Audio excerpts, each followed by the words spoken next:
Bom dia, graça e paz do nosso Senhor Jesus Cristo. Deus é bom, Ele é benigno, Ele é bondoso. Glória a Deus, Deus é muito bom.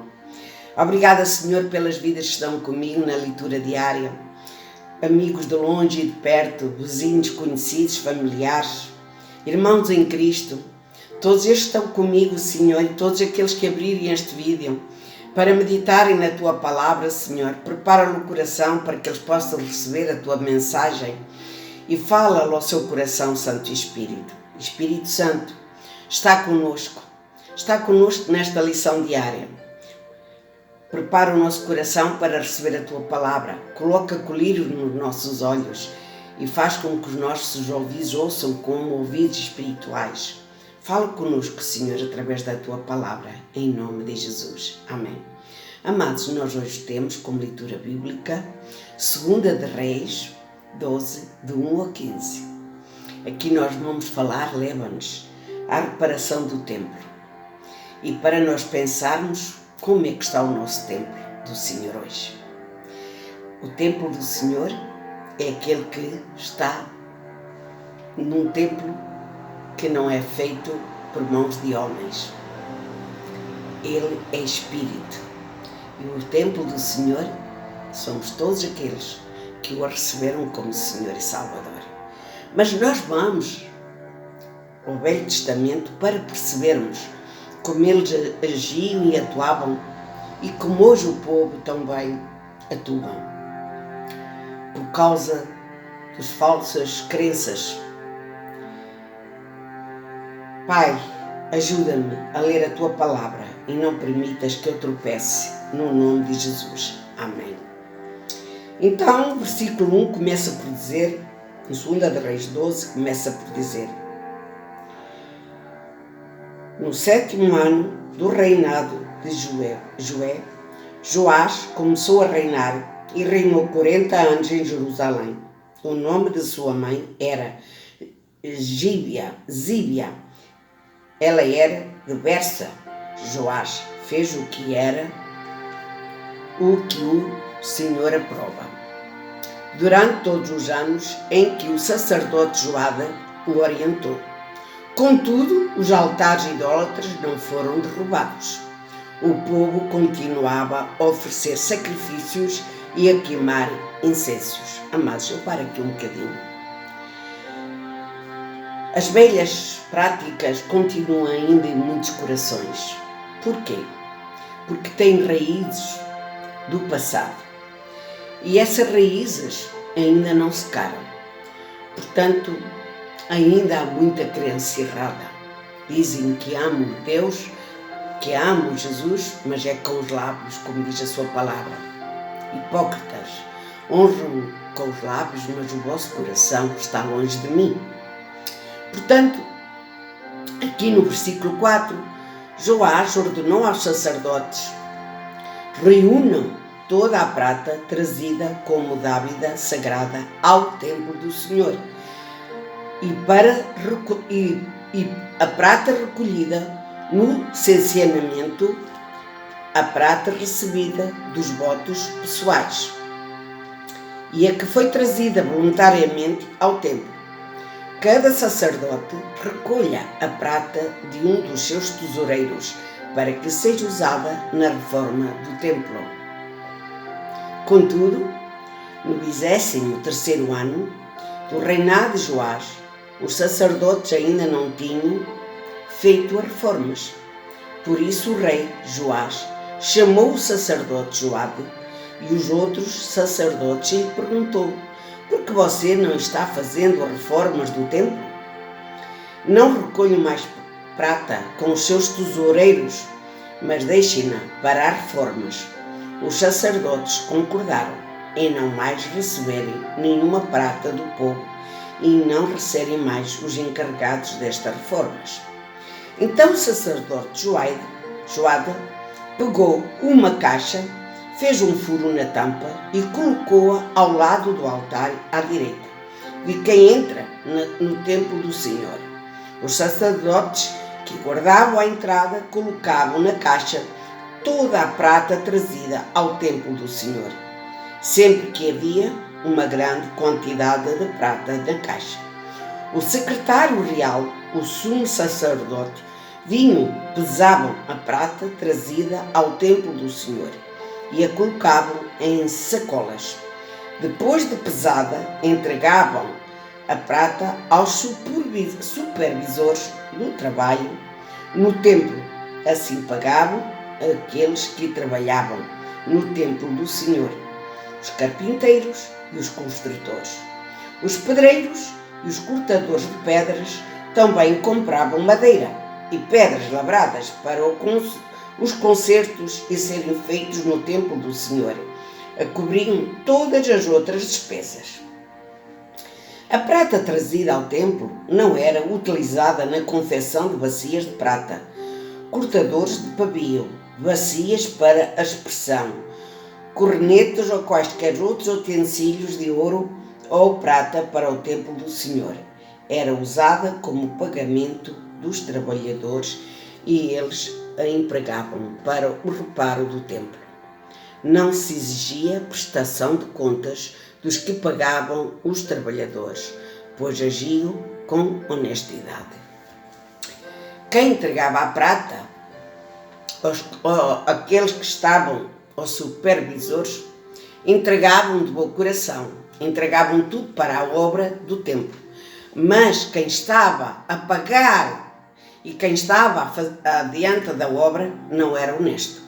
Então, assim somos nós, muitas das vezes, dizemos que amamos Deus e a qualquer mínima coisa nós nos afastamos da sua presença.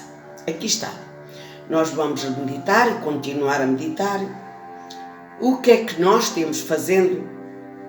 O que é que você está fazendo, você e eu, o certo aos olhos de Deus? Então aqui, 2 de Reis 12, versículo 2, diz para nós: Joás fez o que era certo aos olhos do Senhor, com o sacerdote Joade o orientava. O sacerdote Joade orientava naquele patamar e ele obedecia. Pedreiros, picaretas é um termo que muitos proprietários de imóveis usam para trabalhadores que executam construções de má qualidade. O termo é disseminado com medo ou arrependimento, geralmente devido às más experiências. Muitas das vezes nós sabemos e ouvimos más experiências de A, de B e de C. Mas até achamos que o trabalho daquelas pessoas é bom, a chamamos. Mas temos medo, porque não sabemos, não temos dentro deles para perceber se eles são honestos ou não. Quem sabe é Deus. Então, sem dúvida, havia carpinteiros, pedreiros, artífices, canteiros desonestos. Nos tempos bíblicos havia pessoas desonestas, como ainda há hoje, mas escondido na história da reforma do templo do rei Joás. Eles estavam escondidos na história do templo do rei Joás. Há um versículo que relata sobre a total honestidade daqueles que supervisionavam e faziam o trabalho, como está no versículo 15. Durante toda a vida, Joás fez o que era certo aos olhos do Senhor, como o sacerdote Joade o orientava. Versículo 2. Como vemos em 2 Crônicas 24, 17 ou 27, eu só vou ler aqui um bocadinho para nós percebermos o que é que isso nos leva a pensar. Do 17 ao 27, mas eu só vou ler 3 versículos. Depois da morte de Joade, os líderes de Judá foram falar com o rei e lhe prestaram reverência. E ele aceitou o que disseram. Então abandonaram o templo do Senhor, o Deus dos seus antepassados, e prestaram culto aos postos sagrados e aos ídolos, porque culpa deles a ira de Deus veio sobre Judá e Jerusalém, embora o Senhor tivesse enviado profetas ao povo para trazê-los de volta para ele. Ele mandou profetas a testemunharem que tivessem testemunhado contra eles e o povo não quis ouvi-los. Muitas das vezes nós falamos através da palavra de Deus, da Bíblia: não faças isto, arrepende, vem ao Senhor, que Ele é o único que te pode salvar, acredita. Mas as pessoas não estão tão habituadas a praticar as velhas raízes, as velhas práticas, porque isto foi tudo contaminado, porque o rei Joado não quebrou os ídolos que estavam no templo, e portanto isso refletiu-se em Joado.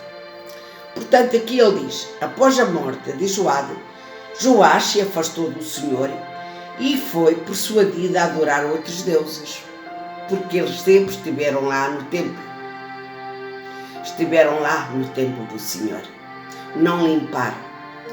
O legado contraditório de um rei que desfrutou de um templo frutífero. Ele teve um legado, ele era rico, ele tinha tudo, Deus derramava tudo sobre ele. Somente enquanto estava sob o conselho espiritual de um sacerdote piedoso me faz parar e pensar: quais serão os nossos legados? Quais serão os nossos legados? Qual é o legado que eu posso deixar à minha família? É a palavra de Deus. Esse é o melhor legado. Não é casas, não é templos, não é riquezas, não é dinheiro, porque isso não vai conosco para a sepultura.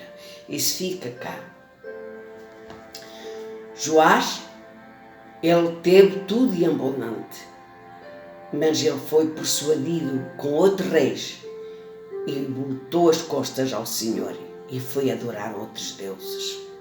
Assim são muitos aqueles que se rendem ao Senhor e depois se afastam da sua presença por causa de coisas que os olhos veem e por conselhos que não têm nada a ver com a palavra de Deus. Qual é o seu legado? Qual é o meu legado? Continuaremos a crescer e a desenvolver em nossa fé ao longo da nossa vida, produzindo bons frutos? Ou ficaremos distraídos com as coisas deste mundo e nos voltaremos para ídolos dos dias modernos, como o conforto, o materialismo e a autopromoção? Voltamos novamente para o que é do mundo, para o materialismo e para aquilo que nos pode promover aqui na Terra. Amados, lembra-te que todos nós somos criação de Deus, mas nem todos são filhos de Deus. Filhos são aqueles que não abandonam a palavra de Deus e que estão na verdade do Evangelho e que se arrependeram de todo o seu coração. Amém? Amados Pai, no nome de Jesus eu oro, porque todos aqueles que ouvirem este vídeo, esta palavra, Senhor, fala com eles ao seu coração.